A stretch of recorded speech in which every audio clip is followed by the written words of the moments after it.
The post lights were not working, indicating a potential problem with the electrical circuit. Wires were found underground that were tied together in a location that was not accessible. This situation presents several potential electrical code violations. Firstly, the National Electrical Code, or NEC, requires that all electrical connections be made in approved boxes or enclosures. Section 314.16 covers box fill calculations, ensuring that the box is large enough for the number of conductors and devices it contains. Section 314.17 details the proper methods for securing cables to boxes. These enclosures provide physical protection for the connections and prevent accidental contact with energized parts. The fact that the connections are buried directly in the ground, underneath the sprinkler pipe no less, violates this fundamental safety requirement. Secondly, direct burial of electrical splices is generally prohibited.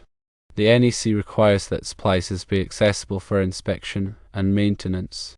Buried splices are susceptible to corrosion, moisture damage, and physical stress, leading to potential failures and safety hazards. Section 300.5 addresses underground installations, specifying the types of wiring methods suitable for direct burial and the required burial depths. In this case, the unidentified wiring method and lack of proper enclosure constitute a clear violation of this section. Thirdly, the mixing of neutrals and switch legs without proper identification and separation can create hazardous conditions.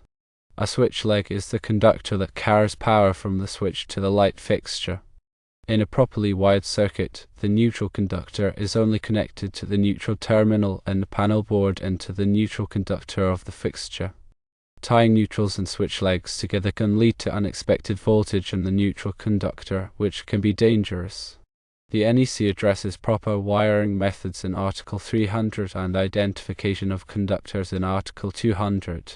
Fourthly, the presence of underground wiring without proper documentation or permits raises further concerns. Electrical work should always be performed by qualified individuals who are familiar with the applicable codes and standards. Permits ensure that the installation is inspected and approved by the local authority, verifying that it meets safety requirements. The lack of permits suggests that the work may not have been performed to code, increasing the risk of hazards. The NEC requires electrical installations to be performed in a neat and workmanlike manner according to Section 110.12. This includes proper support and securing of cables, correct wire sizing, and appropriate overcurrent protection. Randomly buried wires violate this requirement and create a potential tripping hazard. Moreover, the NEC mandates proper grounding and bonding of electrical systems to minimize the risk of electrical shock. The grounding electrode system provides a low impedance path for fault current to return to the source, allowing the overcurrent protective device to trip and energize the circuit. Improper grounding can result in elevated touch voltages and increased risk of electrocution. Article 250 covers grounding and bonding requirements, including the size and type of grounding conductors, the methods for connecting to ground electrodes, and the bonding of metal enclosures and equipment. In this scenario, it is unclear whether the wiring is properly grounded, adding to the list of potential violations. Furthermore, the use of incorrect wiring methods for underground installations can also lead to code violations. The NEC specifies the types of cables and raceways that are permitted for direct burial, depending on the soil conditions, burial depth, and other factors.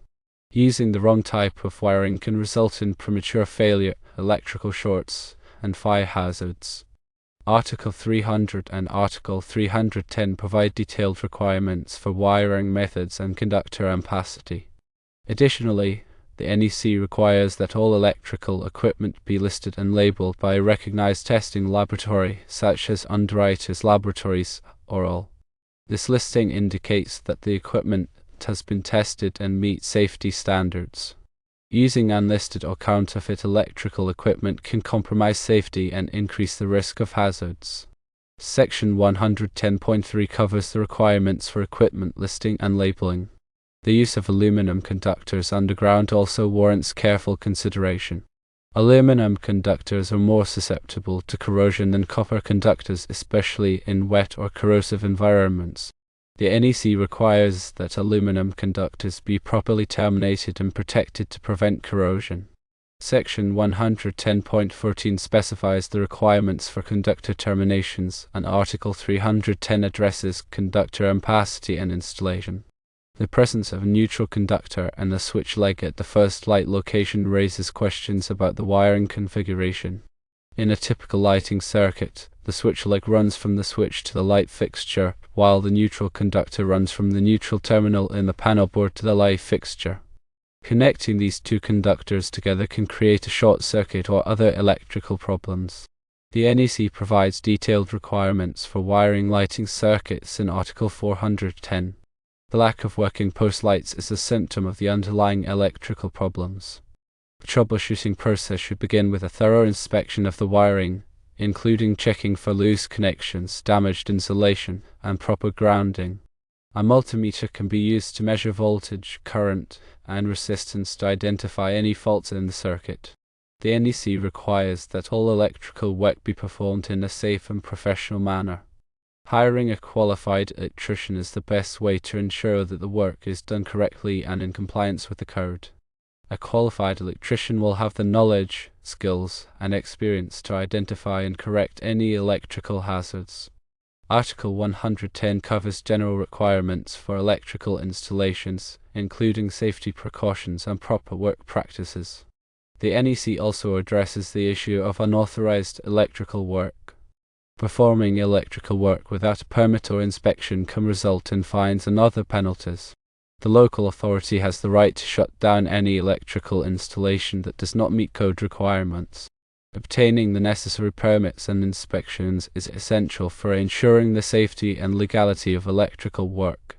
In addition to the specific code violations mentioned above, there may be other potential issues with the wiring. For example, the wiring may not be properly sized for the load, the overcurrent protection may be inadequate, or the grounding system may be faulty. A comprehensive electrical inspection can identify any hidden problems and ensure that the installation is safe and reliable. The NEC is updated every 3 years to reflect changes in technology and safety standards. It is important to stay up to date on the latest code requirements to ensure that electrical work is performed correctly. Continuing education courses and professional certifications can help electricians stay current with the latest code changes. Article 90 provides an introduction to the NEC and its purpose. The code is intended to protect people and property from electrical hazards. Compliance with the NEC is essential for ensuring the safety and reliability of electrical systems. The electrician should conduct a load calculation to determine the appropriate size of conductors and overcurrent protection devices. The load calculation takes into account the connected load of the lighting fixtures and any other electrical equipment that is served by the circuit. Article 220 provides detailed requirements for load calculations. In summary, the situation described presents numerous potential electrical code violations. The underground wiring, the lack of accessible junction boxes, the mixing of neutrals and switch legs, and the absence of permits all raise serious safety concerns. A qualified electrician should be consulted to inspect the wiring, identify any hazards, and make the necessary repairs. Compliance with the NEC is essential for ensuring the safety and reliability of electrical systems. The potential for corrosion of aluminum conductors in underground applications needs to be addressed by using proper connectors and installation methods that are approved for direct burial and dissimilar metals. Galvanic corrosion can occur when aluminum and copper conductors are directly connected in a wet environment, so specific connectors designed for this purpose must be used. The NEC addresses conductor termination requirements in Section 110.14 and provides guidance on minimizing corrosion. It's also critical to consider the ampacity of the conductors used for the underground wiring. The ampacity, or current carrying capacity, of a conductor is determined by its size, insulation type, and installation conditions. Underground conductors typically have different ampacity ratings than conductors installed in free air or raceways. The NEC provides ampacity tables in Article 310 that must be consulted to ensure that the conductors are adequately sized for the load. Using undersized conductors can result in overheating, insulation damage, and fire hazards. Furthermore, the type of insulation used on the underground conductors must be suitable for direct burial applications. Some types of insulation are not resistant to moisture, chemicals, and other environmental factors present in underground environments. The NEC specifies the types of insulation that are permitted for direct burial in Section 310.8 and Table 310.104a.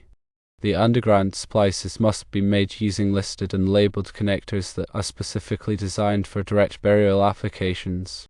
These connectors are typically filled with a sealant or encapsulant to prevent moisture from entering the connection.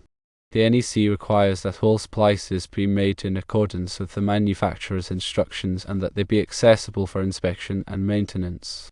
Improperly made splices can result in loose connections, overheating, and electrical failures. In addition to the wiring methods, the grounding of the lighting fixtures is also critical for safety. The metal parts of the fixtures must be properly bonded to the grounding system to provide a low impedance path for fault current to return to the source. The NEC requires that all metal enclosures and equipment be bonded together to form a continuous grounding system. Improper grounding can result in elevated touch voltages and increase the risk of electrical shock. The depth at which the underground wiring is buried is also an important consideration. The NEC specifies minimum burial depths for different types of wiring methods in Section 300.5. The burial depth must be sufficient to protect the wiring from physical damage, such as from digging or vehicle traffic. In addition, the wiring must be protected from damage by rocks, roots, or other sharp objects.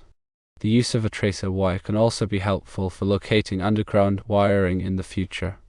A tracer wire is a small insulated wire that is buried alongside the electrical conductors. The tracer wire can be located using a metal detector or other locating equipment. This can be useful for avoiding damage to the wiring during future excavation work.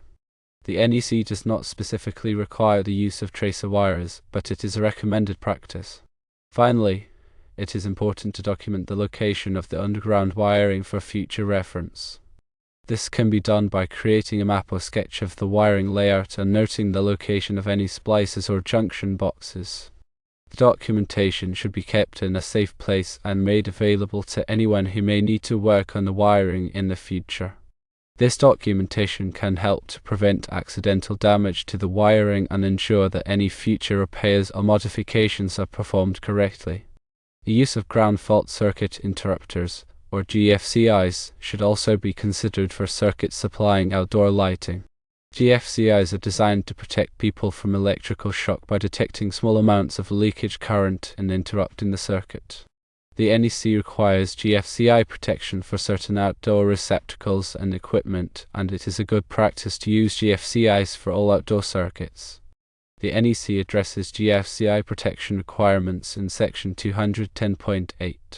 Moreover, surge protection should be installed to protect the lighting fixtures from voltage surges caused by lightning or other electrical disturbances. Surge protective devices, or SPDs, are designed to divert surge current away from sensitive electronic equipment. The NEC recommends the use of SPD for certain types of equipment, and it is a good practice to use SPD for all lighting circuits that are exposed to the elements. The NEC addresses surge protection requirements in Article 280. Lastly, ensure that the installation complies with all applicable local codes and regulations. Local codes may have additional requirements that are not covered by the NEC. It is important to check with the local authority to determine the specific requirements for electrical installations in the area. The local authority is responsible for enforcing the NEC and other applicable codes.